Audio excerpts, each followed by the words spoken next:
Hi అండి అందరికీ నమస్కారం. Welcome to my channel. ఈ వీడియోలో రిటైర్డ్ ఉద్యోగులందరికీ 16న చెల్లింపు ప్రకటన అంటూ అప్డేట్ రావడం జరిగింది. సో, దీనికి సంబంధించి పూర్తి వివరాలు ఈ వీడియోలో తెలుసుకుందాము. వీడియో అయితే ఎక్కడే కానీ స్కిప్ చేయకుండా ఎండ్ వరకు చూసేయండి. అప్పుడే ఇన్ఫర్మేషన్ పూర్తిగా అర్థమవుతుంది. అలాగే వీడియో చూస్తున్న ప్రతి ఒక్కరు లైక్ చేయండి ఫ్రెండ్స్. ఈ వీడియోని తోటి ఉద్యోగ, పెన్షన్ మిత్రులతో అయితే షేర్ చేయండి. కొత్తగా మన ఛానల్‌ని చూస్తున్నవారు ఇంకా ఎవరైనా సబ్స్క్రైబ్ చేసుకోకపోతే వెంటనే మన ఛానల్‌ని సబ్స్క్రైబ్ అయితే చేసుకోండి. సబ్స్క్రైబ్ చేసుకోవడం వల్ల నేను చేసే ప్రతి ఒక్క వీడియో మీ వరకు రీచ్ అవుతుంది. సో, ఫ్రెండ్స్ ఇక విషయానికొచ్చినట్టయితే ఆంధ్రప్రదేశ్ రాష్ట్ర ప్రభుత్వ ఉద్యోగులు మరియు పెన్షనర్ల చిరకాల వాంఛ అయినటువంటి కొత్త పీఆర్సీ కమిషన్ నియామకంపై ఇప్పుడు సర్వత్రా ఉత్కంఠత నెలకొంది. రాష్ట్రంలో పెరిగిన నిత్యావసర ధరలు మరియు జీవన ప్రమాణాలకు అనుగుణంగా వేతన సవరణ జరగాల్సి ఉంది. అందుకే తక్షణమే పీఆర్సీ కమిషన్‌ను ఏర్పాటు చేయాలని ఉద్యోగ సంఘాలు గట్టిగా డిమాండ్ చేస్తూ ఉన్నాయి. దీంతో పాటు కొత్త వేతనాలు అమల్లోకి వచ్చే వరకు ఉద్యోగులకు ఆర్థిక వెసులుబాటు కోసం ప్రభుత్వం మధ్యంతర భృతి ఐఆర్ ప్రకటించాల్సి ఉంటుంది. కానీ ఈ విషయంలో తీవ్ర జాప్యం జరుగుతోంది. ప్రభుత్వం నుంచి ఆశించిన స్పందన రాకపోవడంతో ఉద్యోగులందరూ ఎంతగానో ఆశగా ఎదురు చూస్తూ ఉన్న పెండింగ్‌లో ఉన్నటువంటి డీఏ మరియు వాటికి సంబంధించి పాత బకాయిలను వెంటనే విడుదల చేయాలని అయితే కోరుతూ ఉన్నారు.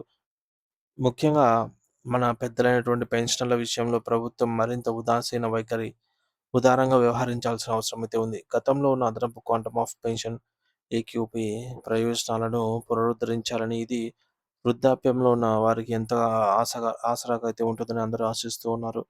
ఈ కీలకమైన సమస్యల పరిష్కారం కోసం మరియు ప్రభుత్వ మొండి వైఖరిని నిరసిస్తూ ఈ నెల 16వ తేదీన ఒక అత్యవసర సమావేశాన్ని ఏర్పాటు చేశారు.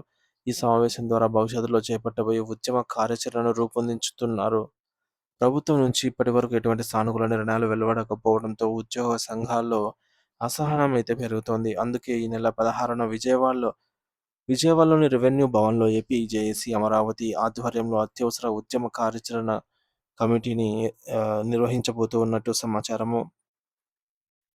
అయితే ఈ సమావేశంలో రాష్ట్ర వ్యాప్తంగా ఉన్నటువంటి ఉద్యోగుల సమస్యలపై చర్చించి కీలకమైన నిర్ణయాలు తీసుకోనున్నారు. ముఖ్యంగా మధ్యంతర భృతి ఐఆర్ విషయంలో ఇప్పటికే చాలా ఆలస్యం జరిగిందని, దానిని వెంటనే విడుదల చేసేలాగా ప్రభుత్వంపై ఒత్తిడి తీసుకురావాలని ఈ సమావేశం ప్రధానంగా ఉద్దేశం అన్నమాట. సో, మరోవైపు ఆహ్, ఆంధ్రప్రదేశ్ ప్రభుత్వం బిల్లుల చెల్లింపు ప్రక్రియలో కొన్ని విప్లవాత్మక మార్పులు చేస్తోంది.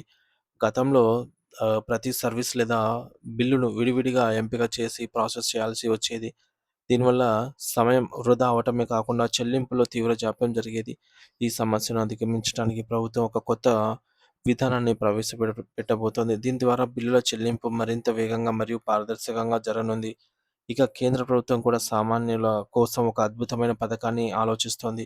కేవలం రూ. 99 స్వల్ప పెట్టుబడితో భవిష్యత్తులో సామాజిక భద్రత కల్పించేలాగా కొత్త పెన్షన్ విధానాన్ని తీసుకురావాలని కేంద్రం యోచిస్తున్నట్టు సమాచారం. ఇది సామాన్య ప్రజలకు మరియు అసంఘటిత రంగ కార్మికులకు గొప్ప ఊరటనిచ్చే అంశమనైతే చెప్పవచ్చు.